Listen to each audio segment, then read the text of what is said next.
ওই রাতে যে গোসল করলে মাথার পানির চুল পড়লে, মহিলাদের চুলের এই পানিগুলো পড়লে প্রত্যেক ফোটায় ফোটায় নাকি ঝরে যায় মকসুদুল মুমিনিন না আরো কিছু বইয়ের নাম লেখছে, এইগুলাতে আছে, এগুলো ঠিক না? এগুলো তো ঠিক না।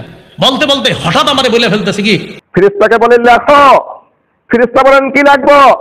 আল্লাহ বলেন লেখো তার হায়াত কতটুকু হবে, তার কর্ম কি হবে, সে সৌভাগ্যশীল না দুর্ভাগ্যশীল, সে জান্নাতি না জাহান্নামী। এই রাতে ভালো মন্দ তকদির লিপিবদ্ধ করা হয়। সহিহ মুসলিম আপনারা হাদিসটা শুনেছেন। অনেকেই বলে রাসূল করিম সাল্লাল্লাহু আলাইহি সাল্লাম বলেছেন, আসমান জমিন সৃষ্টির 50,000 বছর পূর্বে আল্লাহ সিও মাখলুকাতের তকদির নির্ধারণ করে রেখেছেন। সুবহানাল্লাহ বলুন। রাসূল করিম সাল্লাল্লাহু আলাইহি সাল্লাম আবু হুরায়রাকে বললেন, আবু হুরায়রা, এই ব্যাপারে কলম শুকিয়ে গিয়েছে, আর লেখা হবে না। আপনাকে এই ব্যাপারে সজাগ করে দেওয়া হচ্ছে, শুকিয়ে গিয়েছে মানে আর লেখা হবে না। আবু হুরায়রা থেকে বর্ণিত আরেকটি সহিহ হাদিস আপনারা অবশ্যই শুনেছেন। আল্লাহর নবী বলেন, তোমাদের প্রত্যেকের সৃষ্টি মাত্র গর্ভে 40 দিন পর্যন্ত শুক্রবিন্দু রূপে জমা হতে থাকে। হাদিস জানেন না? সহিহ হাদিস না? দ্বিমত আছে। 40 দিনের রক্ত, 40 দিনের মাংস, তৃতীয় 40-এ আল্লাহ পাক সেখানে ফেরেশতা প্রেরণ করে। ফেরেশতাকে বলেন লেখো। ফেরেশতা বলেন কি লাগবো?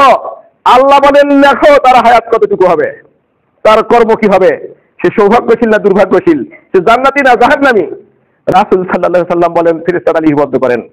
ওই ব্যক্তির ভাগ্যে যদি জান্নাত লেখা থাকে, দুনিয়াতে সে জাহান্নামের কাজ করছে, আল্লাহর নবী বলেন মৃত্যুর 1 হাত মাত্র বাকি আছে, সে জান্নাতের কাজ শুরু করে দেয় এবং তাতে প্রবেশ করে। সুবহানাল্লাহ বলুন।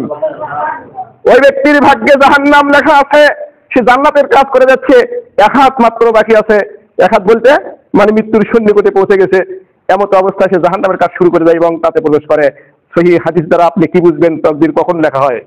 এখানে আপনি এখন চিন্তা করে দেখুন।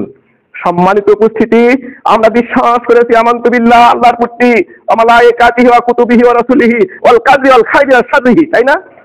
তকদিরের ভালো মন্দর প্রতি বিশ্বাস রেখেই আমি ঈমান এনেছি আল্লাহর প্রতি। এতে কোনো দ্বিমত আছে কি কারো?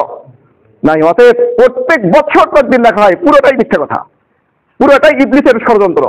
আপনার ঈমানকে নষ্ট করার জন্য, আপনাকে জাহান্নামে পাঠিয়ে দেওয়ার জন্য ইবলিসের কৌশল। খবরদার ইবলিসের এই কৌশল থেকে আল্লাহর নিকট পানা পাবেন। আল্লাহ পাক আমাদের ঈমানকে রক্ষা করুক, সকলে করি আল্লাহুম্মা আমিন। তকদির একটা গুরুত্বপূর্ণ সাবজেক্ট, মুমিনের তকদির একটা গুরুত্বপূর্ণ সাবজেক্ট। তকদির অস্বীকার করলে সে আর মুসলমান থাকে না। তকদিরের প্রতি বিশ্বাস রাখলে মানুষ হিমাদ্রির মতন শক্ত কঠোর হয়। তকদিরে যা আছে তা হবেই, সে কখনো বিচলিত হয় না, সে কখনো দুর্বল হয় না। তার বিপদে দুঃখে সবসময় ধৈর্য ধরতে পারে যে আমার এটা তকদিরে ছিল, ঠিক কিনা কোন? সম্মানিত উপস্থিতি, হার্ট অ্যাটাক করে না সে, তার হাত ভালো থাকে, সাহস বেশি, যে আমার তকদিরে ছিল, আমার সন্তান মারা গেছে তকদিরে ছিল, আমার সম্পদ নষ্ট হয়ে গেছে আমার তকদিরে ছিল, আমার অমুক জায়গাতে বিপদ হয়েছে আমার তকদিরে ছিল, শেষে আমার জানটাও চলে যাবে এটাও আমার তকদিরে আছে, ঠিক কিনা কোন? হঠাৎ চলে যাবে, আপনাকে বলবে না কখন সেটা আসবে, আল্লাহ লুকিয়ে রেখেছেন। জীবন যুদ্ধের প্রেরণা ঠিক রাখার জন্য আল্লাহ পাক এই তকদিরকে লুকিয়ে রেখেছেন। আল্লাহ রাসূল বললেন, তাই তো তোমরা সাধ্য অনুযায়ী সৎ কাজ করিয়ে যাও, যার তকদিরে যেটা লেখা আছে সেটি তার জন্য সহজ হয়ে যাবে। সুবহানাল্লাহ বলুন। দেখেন অনেক মানুষ অনেকগুলো লোককে হত্যা করেছে, তারপর আর ক্ষমতার দাপটে ঘুরছে, তাকে বাধা দেওয়ার কেউ নাই, সামনে দিচ্ছে না,